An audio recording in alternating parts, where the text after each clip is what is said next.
प्यारे बच्चों नमस्कार। प्यारे बच्चों, हम 12वीं कक्षा में पढ़ रहे थे हिंदी विषय में। हमारा पाठ था नमक, और नमक कहानी को हम पढ़ते पढ़ते हम पेज 135 के ऊपर आ गए थे। 135 पेज पर हम यहाँ पढ़ रहे थे। प्यारे बच्चों, हमने रजिया सज्जाद जहीर की यह कहानी, नमक कहानी, दोनों मुल्कों को जोड़ने की कहानी हम पढ़ रहे थे। और इसमें बहुत सारे शब्द भी अच्छे आते हैं, उर्दू के शब्द आते हैं, क्योंकि आपको पता है रजिया सज्जाद जहीर उर्दू की लेखिका है, जो कि उर्दू के शब्द बड़े लोचदार होते हैं। तो इस तरह से हम प्रत्येक लाइन को, प्रत्येक शब्द को पढ़ते पढ़ते, देखते देखते प्यारे बच्चों अच्छे से हम एक एक लाइन को अपने मन में, दिल में उतारते हुए हम पूरे पाठ को पढ़ रहे थे। और हमने यहाँ पर पढ़ रहे थे हम कि जी सब पाकिस्तान बना था तभी आए थे, मगर हमारा वतन तो दिल्ली ही है। ये बात उस ऑफिसर ने कही जो सफिया के सामने कस्टम अधिकारी बनकर खड़ा था।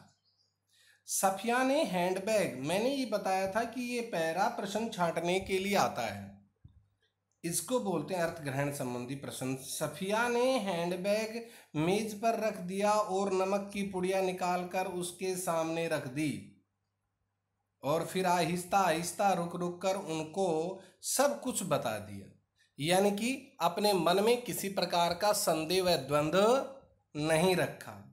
उन्होंने पुड़िया को धीरे से अपनी तरफ सरकाना शुरू किया।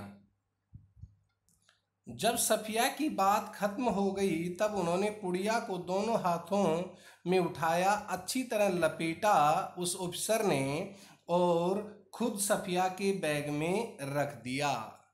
मोहब्बत की जीत, मोहब्बत की ये जीत होती है, और इसको मुरोवत कहते हैं। बैग सफिया को देते हुए बोले, मोहब्बत तो कस्टम से इस प्रकार गुजर जाती है। ये प्यारे बच्चों, ये प्रश्न बनता है आपके लिए कि कानून हैरान रह जाता है। यानी कि जब मोहब्बत, जब प्रेम की बातें आती हैं तो कानून उसके सामने फीका पड़ जाता है। सच्चाई और ईमानदारी के सामने कानून फीका पड़ जाता है। यानी कि कहने का मतलब कि कानून भी उन लोगों के लिए है जो देशद्रोही होते हैं, जो हेरा फेरी करते हैं। प्रेम भाव में कानून भी सहयोग कर देता है। यदि हमारी भावना सच्ची हो, हमारी विचारधारा सही हो, तो कानून भी हमारा सहयोग करता है। कानून रुकावट नहीं डालता है, सहयोग करता है। तो इसमें प्यारे बच्चों प्रश्न है, जैसे कहानी में, जैसे इसमें से इस पैरे में से मैं प्रश्न बताता हूं आपको कि कहानी में नमक की पुड़िया इतनी महत्वपूर्ण क्यों हो गई। कहानी में नमक की पुड़िया इतनी महत्वपूर्ण क्यों हो गई, प्रश्न ये है। तो इसमें देखिए आपको कि जो प्यार का तोहफा था वो तो महत्वपूर्ण होना ही था। जब किसी ने सोच लिया कि मैं प्रेम से ले जाकर दूंगा, यानी कि नमक की, इसका आंसर जैसे कि हम बताएंगे, नमक की पुड़िया महत्वपूर्ण इसलिए हो गई थी क्योंकि वह प्यार का तोहफा था, प्यार की भेंट थी, इसलिए सफिया इसे अवश्य ले जाना चाहती थी।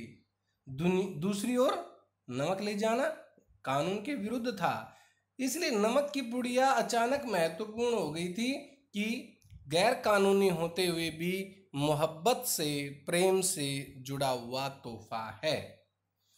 दूसरा प्रश्न है, सफिया ने कस्टम अफसर को इस पुड़िया के बारे में क्या बताया होगा। सफिया ने कस्टम अफसर को इस पुड़िया के बारे में क्या बताया होगा। तो इसका आंसर देंगे हम, सफिया ने कस्टम अफसर को बताया होगा कि यह नमक की पुड़िया प्यार भरा तोहफा है। वह उस तोहफे को अमृतसर ले जाकर सिख बीबी को देना चाहती है, जो किसी समय लाहौर से पलायन करके भारत गई थी। तो इस तरह से वह, इससे अनुमति दी जाए, और उनको उस अधिकारी ने अनुमति दे दी। आज से स्पष्ट कीजिए। अगला प्रश्न है, मोहब्बत तो कस्टम से इस तरह गुजर जाता है। मोहब्बत तो कस्टम से इस तरह गुजर जाता है। प्रश्न ये है, इसको समझाएंगे कि कानून हैरान रह जाता है। मतलब समझिए, अगर कोई प्यार भरा उपहार हो तो कस्टम वाले उसे कभी नहीं रोका करते, वे कुशलतापूर्वक उसे आने जाने देते हैं। यानी कि कोई वस्तु ऐसी है जो जो प्रेम भाव से जुड़ी हुई है, यानी कि कोई ऐसी गैर कानूनी वस्तु नहीं है जो बहुत बड़ी गैर कानूनी है। कोई नशे की चीज़ है, कोई वैसे कोई गलत चीज़ है, ये तो प्रेम की चीज़ थी और ये ले जाने में किसी भी प्रकार से कस्टम अधिकारी ने कोई रुकावट नहीं डाली। इसके बाद में जैसे प्रश्न है, कस्टम अधिकारी के कथन सब रफ्ता रफ्ता ठीक हो जाएगा, सब रफ्ता रफ्ता ठीक हो जाएगा, तो आहिस्ता आहिस्ता जो है ना सब कुछ सही हो जाएगा। से आप कहाँ तक सहमत है और क्यों? कस्टम अधिकारी ने कहा कि अगर दोनों देशों के लोग एक दूसरे के वतन को अपना वतन मानते रहे तो भारत पाकिस्तान की शत्रुता अवश्य मिट जाएगी। मैं भी उसके इस कथन से सहमत हूँ। क्या इस कथन से आप सहमत हैं? हाँ, मैं भी उसके इस कथन से सहमत हूँ। तो प्यारे बच्चों, इस प्रकार से ये बहुत सारे प्रश्न बनते हैं, बहुत इंपॉर्टेंट। पुड़िया में ऐसा क्या था जो कहानी बन गया? संक्षेप में समझिए। एक ये प्रश्न है, ये अपने आप से करना है आपको। आज से समझिए, जामा मस्जिद की सीढ़ियों को मेरा सलाम कहिएगा। बहुत सारे आगे प्रश्न बनेंगे, अगले पैरे में मैं पढ़ूंगा। बाकी सब रफ्ता रफ्ता ठीक हो जाएगा। नमक को लाना ले जाना प्रतिबंध होते हुए भी कस्टम अधिकारी ने अनुमति क्यों दे दी? तर्क सहित उत्तर दीजिए। और बहुत सारे प्रश्न बनते हैं। तो आइए हम आगे ध्यानपूर्वक पढ़ते हैं। और पढ़ते पढ़ते यहाँ पर आगे थे प्यारे बच्चों, देखो, वह चलने लगी तो वे खड़े हो गए और कहने लगे, जामा मस्जिद की सीढ़ियों को मेरा सलाम कहिएगा। और उन खातून को, खातून श्रेष्ठ स्त्री, ध्यान रखें, खातून श्रेष्ठ स्त्री को यह नमक देते वक्त मेरी तरफ से कहिएगा कि लाहौर अभी तक उसका वतन है। यानी कि देखो कितनी प्रेमपूर्ण बात कही है, कानून ने भी बता दिया है, और दिल्ली मेरा है। तो बाकी सब रफ्ता रफ्ता धीरे धीरे ठीक हो जाएगा। सफिया कस्टम के जंगले से निकलकर दूसरे प्लेटफॉर्म पर आ गई और वे वहाँ वहीं खड़ी रही। यहाँ से प्यारे बच्चों फिर एक पैरा आ गया, एक इम्पोर्टेंट पैरा आ गया नमक कहानी का। देखेंगे, ध्यानपूर्वक पढ़ेंगे। प्लेटफार्म पर उनके बहुत से दोस्त, किसके? सफिया के भाई रिश्तेदार थे, हसरत भरी उनको विदाई की प्रेम भरी नज़रों से देख रहे थे। बहते हुए आंसू, बहुत साल के बाद आई थी बहन उनकी सफिया और आज जा रही है। मन में ये था कि पता नहीं फिर आएगी या नहीं आएगी, इसलिए सभी आंसुओं से, ठंडी सांसों से भिजे हुए दबाए हुए होठों को बीच में से काटती हुई रेल सरहद की तरफ बढ़ी। सफिया भी रो रही थी और रेल चल पड़ी। अटारी में पाकिस्तान पुलिस उतरी, अटारी में पाकिस्तानी पुलिस उतरी, हिंदुस्तान पुलिस सवार हुई। कुछ समझ में नहीं आता था कि कहाँ से लाहौर ख़त्म हुआ और किस जगह से अमृत शुरू हो गया। देखिए, ये भी प्रेमपूर्ण बात है, कोई खास अंतर नहीं आया, दोनों में एक जैसी बात रही। अमृतसर शुरू हो गया। एक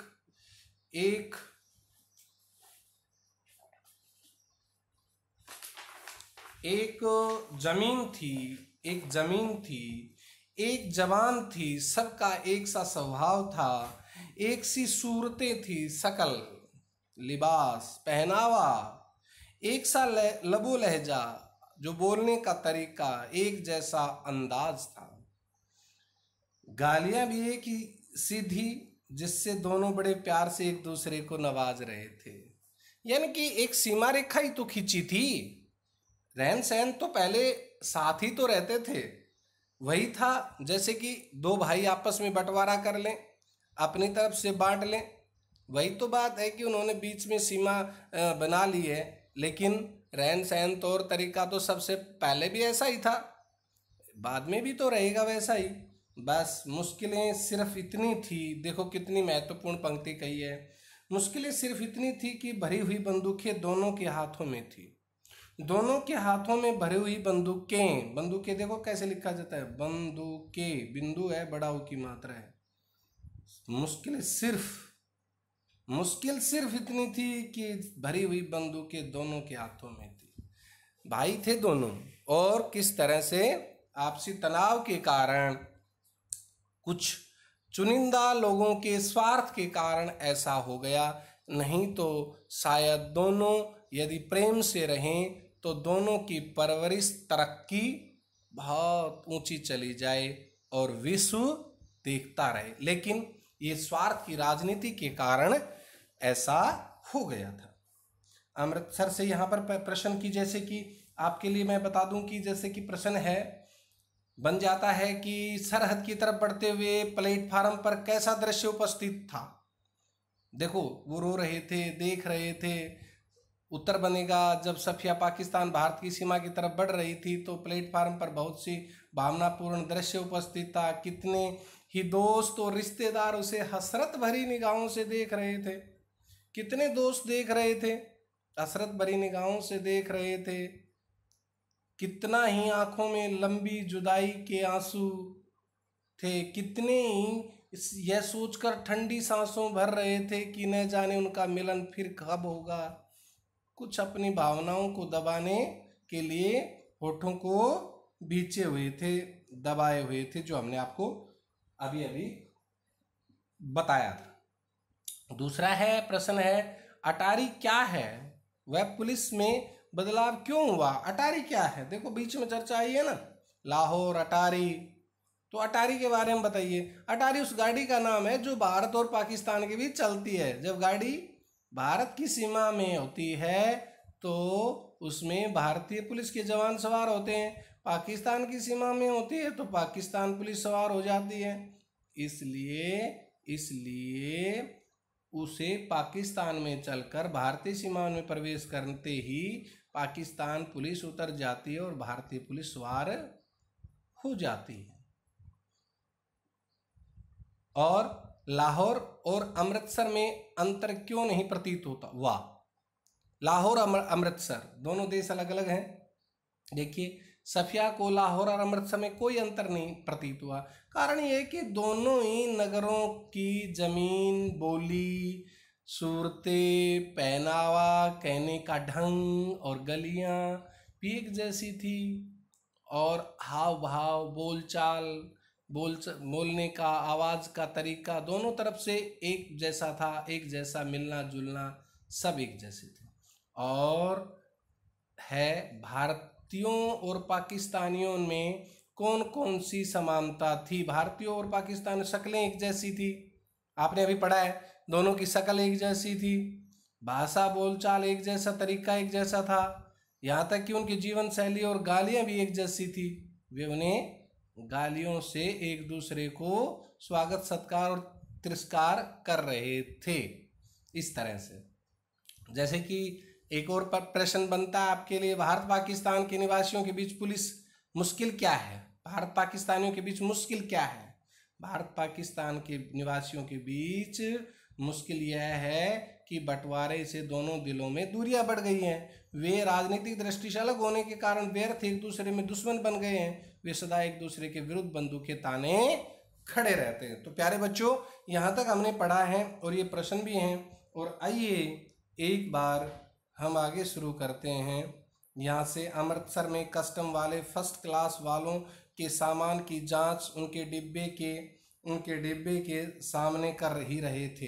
अमृतसर में कस्टम वाले, अमृतसर पहुँचते ही गाड़ी पहुँच गई, लाहौर से अमृतसर, फर्स्ट क्लास पहली क्लास वालों के सामान की जांच उनके डिब्बे के सामने ही कर रहे थे।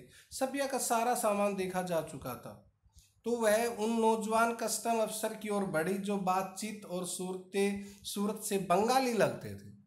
यानी कि वहां से तो आ गई वह पाकिस्तान से, तो अब भारत में। देखिए, मेरे पास नमक है थोड़ा सा। फिर उसने हैंडबैग खोला और वह पुड़िया उसकी तरफ बढ़ाते हुए, अटकते, झिझकते, हिचकिचाते हुए उसको सब कुछ कह सुनाया। ये बात सारी की सारी उसने कह दी सफिया ने उस अमृतसर में उस पुलिस ऑफिसर के सामने। उन्होंने सिर झुका लिया था। उसने सुनते रहे, बीच बीच में सिर उठाते रहे, गौर से उसे देखते, फिर सुनने लगे। बात पूरी हो गई तो उन्होंने एक बार फिर सफिया को ऊपर से नीचे तक देखा। धीरे से बोले, इधर आइए जरा। चलते चलते उन्होंने एक दूसरे से कहा, इनके सामान का ध्यान रखिएगा। प्लेटफॉर्म के सिरे पर एक कमरा था। वे उसके अंदर घुसे। सफिया दाखिल होते हिचकिचाई कि पता नहीं क्या होगा। वे मुस्कुराकर बोले, आइए आइए ने। जेब से रुमाल निकाल कर उन्होंने कुर्सी को झाड़ा और बोले, बैठिए, यानी कि बैठिए। सफिया ने पुड़िया और बैग को मेज पर रख दिया। बाहर की तरफ जाकर उन्होंने एक पुलिस वाले को इशारा किया। सफिया के पैर तले की जमीन खिसकने लगी। अब क्या होगा पता नहीं। अब किस तरह की घटना मेरे साथ हो जाएगी, किस तरह का वाकया मेरे साथ हो जाएगा। और 2 चाय लाओ, अच्छी वाली चाय लाओ, 2 चाय लाओ अच्छी वाली। पुलिस वाला सफिया को घूरता हुआ चला गया। फिर उन्होंने जेब की दराज, प्यारे बच्चों यहाँ भी एक जो है पहरा बन सकता है, आगे बनेगा, आगे से, यहाँ पर नहीं। 2 चाय लाओ अच्छी वाली। पुलिस वाला सफिया को घूरता हुआ चला गया। फिर उन्होंने मेज की दराज खींची और उसमें अंदर दूर तक हाथ डालकर एक किताब निकाली, एक पुस्तक निकाली। किताब को सफिया के सामने रखकर उन्होंने पहला सफ़ा खोल दिया, पहला पृष्ठ खोल दिया। बाईं ओर नजरुल इस्लाम की तस्वीर थी और टाइटल वाले सफ़े पर अंग्रेजी के कुछ धुंधले शब्द थे। शमसुल इस्लाम की तरफ से सुनील दास गुप्त को प्यार के साथ, ढाका 1946। तो प्यारे बच्चों, हमने यहाँ तक ये कहानी पढ़ी है। इस कहानी को आप फिर से अपनी पुस्तक में भी पढ़िए, कठिन शब्दों को देखिए, शब्दार्थों को देखिए। ये प्रश्न, ये कहानी आपके लिए बहुत इम्पोर्टेंट है। वैसे भी पढ़ने के लायक है, मन को प्रसन्नचित करने वाली कहानी है। इस प्रकार की कहानी हमारे मन को प्रसन्नचित करती हैं। आप भी बहुत कुछ कहानियाँ लिख सकते हैं, आप में बहुत जज्बा होता है, सभी विद्यार्थी लिख सकते हैं, बशर्ते कि एक बार कलम उठाने की ज़रूरत पड़ती है। हम सोचते हैं मन में कि हम कुछ नहीं लिख सकते, नहीं, हम बहुत कुछ लिख सकते हैं, बशर्ते कि हमारे मन में उत्साह हो, मन में कुछ करने की इच्छा हो, और कलम उठा करके यदि हम एकाग्रचित मन भाव से लग जाएं तो हम अवश्य ही उसमें सफलता प्राप्त कर सकते हैं। इसलिए सबसे आपके लिए घर बैठे सबसे अच्छा अवसर है। अब अपनी तैयारी कीजिए। अगला वीडियो के आने तक के लिए आपको नमस्कार।